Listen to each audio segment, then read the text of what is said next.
Falamos Perfeito. bastante, foi muito bom, proveitoso. E agora a gente parte para um outro assunto de um outro time que tá bem também. O Fluminense, o Jato Supersônico Tricolor, que vem se jogando em casa, longe do Maracanã, mas em casa ainda no Rio de Janeiro, no Raulino de Oliveira. Eu quero saber de vocês o que vocês acharam desse jogo. 1-0 contra o Fortaleza, gol de Diogo Barbosa no finalzinho da partida. E aí, Arthur, Cara, começa por você, meu amigo. eu começo. Tu não falou hoje, né, Lefe? Arthur, que gosta de falar do Fluminense. Verdade. Tu que gosta de falar do Fluminense. Então eu falei agora. Inclusive, o diretor mandou lá no grupo do Resenha Esportes Arena, que se você não tá, por favor, faça parte, tá aqui na descrição. Perfeito. Ele mandou, né, que quinta-feira vai ser 2 horas do Arthur falando do Diniz, porque tem jogo da seleção sexta, né? Mas enfim, cara, boa vitória do Fluminense, tá? Lá em Volta Redonda, terra da minha querida amada Rebequinha. Um beijo, Rebequinha, de novo. Contra o bom Fortaleza, tá? Contra o bom Fortaleza. Bom time, Fortaleza, gosto. É o seguinte, olhando os times, podia se esperar um confronto muito mais vistoso, talvez, não sei se essa é a palavra que eu tô buscando, mas talvez um confronto mais atrativo, porque são duas equipes muito boas, que sempre estão lá disputando coisas. Fortaleza tá aí... Cara, o que vocês estão rindo? Tô indo do Flu. Cara, que é isso? Mas enfim, que isso, cara. Enfim, Fluminense na semi da Liberta, Fortaleza na semifinal da Sul. Perfeito. São dois times que estão ali brigando por coisas grandes na temporada. Mas, cara, ao mesmo tempo, tiveram grandes fatores para impedir que fosse um jogo tão vistoso assim, né? O Fluminense foi com alguns desfalques importantes. E outra, o gramado do Raulino de Oliveira é brincadeira, né? Se a gente fica aqui falando do gramado do Maracanã live sim, live também, o que eu vou falar aqui agora pode ser até algo um pouco mais pesado, mas desculpa, não tem condições do Raulino de Oliveira sediar um jogo de Série A do Campeonato Brasileiro com aquele gramado. Porque chega um momento que, assim, pra mim tem uma escala, tá? Um gramado bom, um gramado ruim e falta de respeito com o esporte. Chega um momento que a gente tá vendo estádios que são desrespeitosos com o esporte. E pode incluir o Maracanã nisso, tá? Pode incluir o Maracanã que em diversos momentos não dá pra ter jogo. Isso prejudica times. Prejudica times como o time do Fernando Diniz, por exemplo. É um time que gosta de ter a bola no chão a todo momento, aquele toque de bola e tudo mais. Eu acho que, apesar dos pesares, esse foi um típico jogo de Fernando Diniz, mas quando ele ainda estava em fase de evolução, sabe? Porque esse foi um jogo que o Fluminense teve muito a bola, teve muito volume de jogo, mas não conseguiu ser tão ofensivo assim e tão incisivo, cara. Então foi um jogo que a gente pode ver aí, por exemplo, nas finalizações. Teve 13-20 e os dois times tiveram 5 chutes a gol. Mas quando a gente pega o número de passe, por exemplo, é muito discrepante. O Fluminense teve 520, Fortaleza teve 200 e pouquinho. Tô sem óculos, não consigo ver agora. Mas é o seguinte, 289. eu acho... Perfeito, 289, obrigado.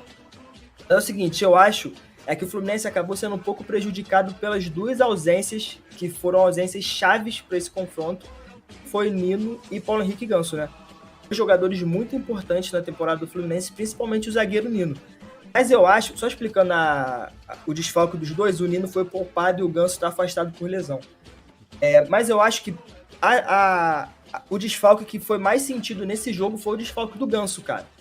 Porque eu acho que o Ganso, quando ele não tá em campo, o Fluminense ele acaba ficando um pouco descompensado no setor criativo. E o que eu quero dizer com isso? Eu acho que o Ganso, ele talvez seja o jogador mais diferente e que realmente precise de um olhar tático especial do Fernando Diniz.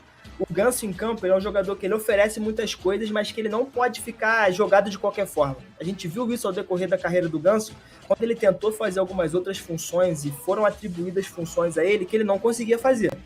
Então, quando você tem um treinador que entende o estilo do Ganso, que acompanha isso e que coloca ele na posição certa, o Fluminense rende muito e o Ganso também rende. E quando ele tá fora do time, a gente consegue perceber isso. Porque o que acontece? O Fluminense, por exemplo, teve que jogar o Arias um pouco mais centralizado para ocupar aquela faixa de campo que geralmente é ocupada pelo Ganso. E, de novo, o time fica um pouco descompensado. Porque jogadores que fazem uma função ou fazem função X tem que fazer mais de uma ou função Y porque o Ganso não está em campo. Então o time tem que ser um pouco redesenhado pela ausência do Ganso. Tanto que nas alterações, entre o Léo Fernandes, enfim, outras coisas, a gente percebia claramente que o meio campo do Fluminense estava frágil. Faltava alguma coisa ali no meio campo. Eu queria até voltar atrás, eu discordo de mim mesmo, deixando claro aqui, porque em alguma live do Esportes Arena eu sugeri que o Ganso fosse pro banco, né? Cara, acho que talvez seja o momento do Ganso ir pro banco. não tá conseguindo render e tudo mais, mas a gente percebe como o Ganso é importante pro esquema do Fluminense, mesmo mal.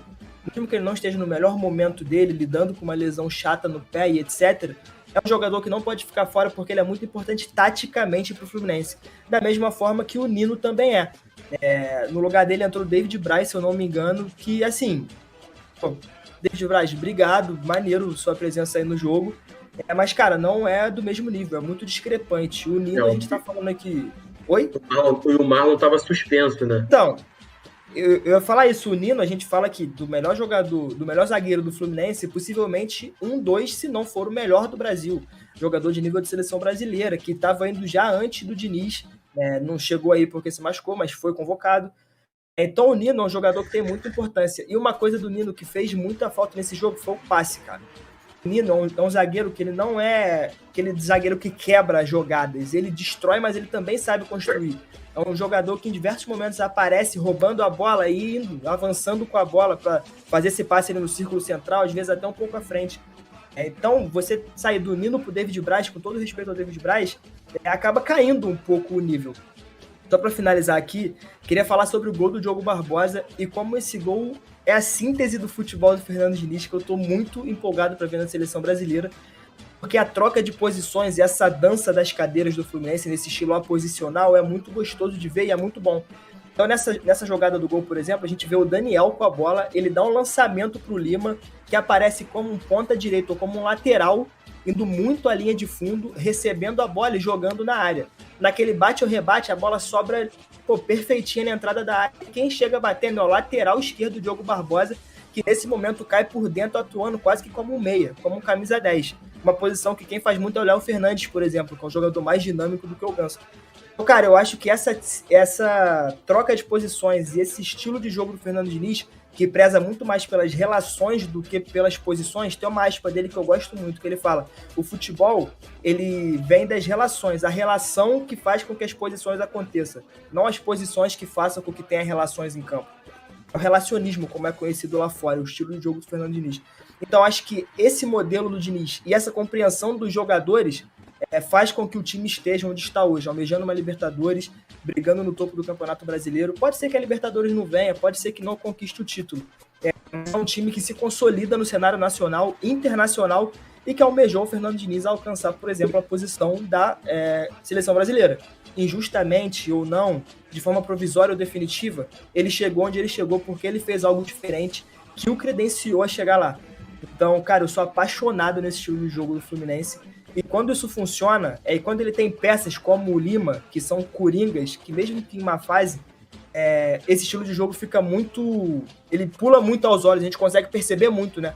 Porque jogadores em diversas posições, o time troca, o time volta, e o que tá na esquerda tá na direita, o que tá na direita tá na defesa, que tava no ataque. O Fluminense é muito perigoso por isso, cara. Baita vitória do Fluminense lá em Volta Redonda. Verdade. Cara, e o Fluminense se mantém invicto em casa, né? São 24 jogos ao total de invencibilidade jogando em casa. A última vez que perdeu foi no dia 19 de janeiro pro Botafogo no Clássico, então não foi nenhuma derrota acachapante. E eu acho que no Brasileirão tá invicto desde o ano passado. São 24 jogos ao total, são 19 vitórias e 5 empates. Ou seja, apresenta uma força muito boa em casa, seja no Maracanã ou então no Raulino de Oliveira, foram os estádios que o Fluminense alternou quando jogou como mandante. Então, muito importante essa solidez do Fluminense em casa. O Fluminense dos últimos 10 jogos foram 7 vitórias, 2 empates e apenas uma derrota. Então, veio numa crescente. O Fluminense oscilou no tempo que podia oscilar e voltou a jogar bem no momento exato, no momento que precisava jogar bem, que foi no momento de mata-mata, que foi no momento que tem jogos mais importantes. E aí o Fluminense continua muito bem na Libertadores, agora passa para semifinais com o Internacional. E além disso, está em quinto colocado, só que com 38 pontos, né? Ou seja, um atrás do vice-colocado. Não, um ponto atrás não. Um ponto atrás do terceiro colocado. Então, tipo, a briga tá muito. Não tá tão discrepante do Botafogo com o vice-colocado. Né? O Fluminense está mais nivelado ali, o duelo entre o segundo, terceiro, quarto e quinta colocação. Então, o Fluminense vem bem no Brasileiro, vem bem na Libertadores, e vamos ver como será o final de ano, né, do Fernando. se vai conseguir beliscar esse título da Libertadores tão sonhado pela torcida tricolor. E em relação ao Diogo Barbosa, a gente só tem que exaltar o jogador, né? Acho que não preciso nem falar, que é um jogador que vem crescendo cada vez mais e vem assumindo uma responsabilidade muito grande. Tá isso. Cara, o que aconteceu, cara? Caiu? Acabou do nada. Só simplesmente meu Discord fechou. Do nada. Agora tá tudo certo. Olha a fotinha dele, mano. Vou trocar, esqueci que eu tenho que trocar. Aí agora, depois corta isso aí, porque ficou tudo caro. Foi qual parte? Depois me lembra. Não, Diogo Barbosa. Mas enfim, exaltar a partida do Barbosa, também as partidas, né, em geral. Ele entrou num momento difícil, né, pro Fluminense, que foi na parte final ali das quartas de final contra o Olímpia, conseguiu assumir muito bem essa vaga do Marcelo, e agora é coroado por gol da vitória contra o Fortaleza, que não é nenhum time, não é qualquer time, é um time muito bem treinado pelo Vojvoda, né, à toa tá na semifinal também da Sul-Americana. Então, é coroado com esse gol de Diogo Barbosa, após assumir essa dura responsabilidade de substituir nada mais, nada menos que M12, que, pô, faltam adjetivos elogiar o Marcelo quando assume a qualidade na bola, tecnicamente. M12, ele é tão bom, mas tão bom, que ele pode até ser comparado com o Vini Sampaio no Sports Arena. Isso. Sim. Na hora que eu falei, travou, mano. Não é possível, cara. Eu acho. Pessoal, Com pode falar? Vini Sampaio no Sports Arena. Vai falar ainda, Vini? Não, já foi.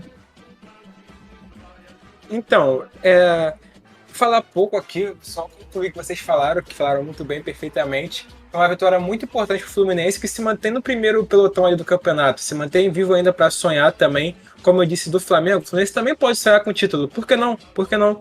Um jogo no Raulino de Oliveira, Arthur. Eu também anotei isso aqui para citar o gramado péssimo, muito ruim, péssimo do Raulino de Oliveira, que atrapalhou muito o jogo do Fluminense. Tem até um lance ali na segunda etapa que o Keno recebe uma bola na lateral, foi até antes dele sair. A bola dá uma quicadinha antes dele dominar, a bola passa por cima do pé dele.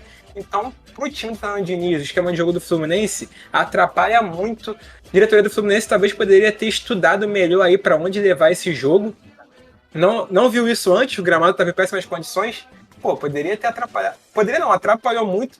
Poderia até ter acontecido alguma tragédia pior, alguém se machucar ou algo do tipo. Porque, pô, preocupante jogar num gramado desse. E o Fábio novamente salvando o Fluminense. E tem uma notícia que provavelmente ele vai renovar por mais um ano aí no Fluminense. Pô, importantíssimo.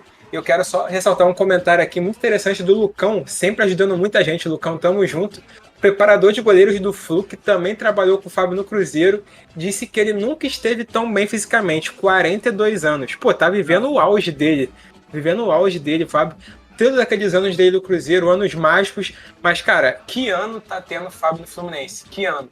Sensacional mesmo, 42 anos, like a Vim, como eu disse no primeiro episódio, essa frase foi muito boa, foi marcante aqui pra gente. E, cara, o Fluminense é uma vitória interessante, porque jogar contra o Fortaleza nunca é fácil. Semifinalista da Sul-Americana, como o Arthur disse, um trabalho muito consolidado do Vojvoda, é um time chato de se enfrentar, que sempre dá trabalho aos times grandes, fora de casa também. Foi um jogo talvez abaixo tecnicamente das duas equipes, mas, pô, Diogo Barbosa no final, coroando aí a boa fase dele, que vem tendo essa chance no Fluminense, acha um gol com a perna direita que nem é a boa, e o Fluminense sai com a vitória e garante mais 3 pontos. Eu vou ler aqui alguns comentários da galera, começando aqui pelo... Vou começar por onde? Lucão, que disse que o jogo foi fraco, mas que vale são os 3 pontos. Perfeito. Fábio, mais uma vez, o cara do Fluminense.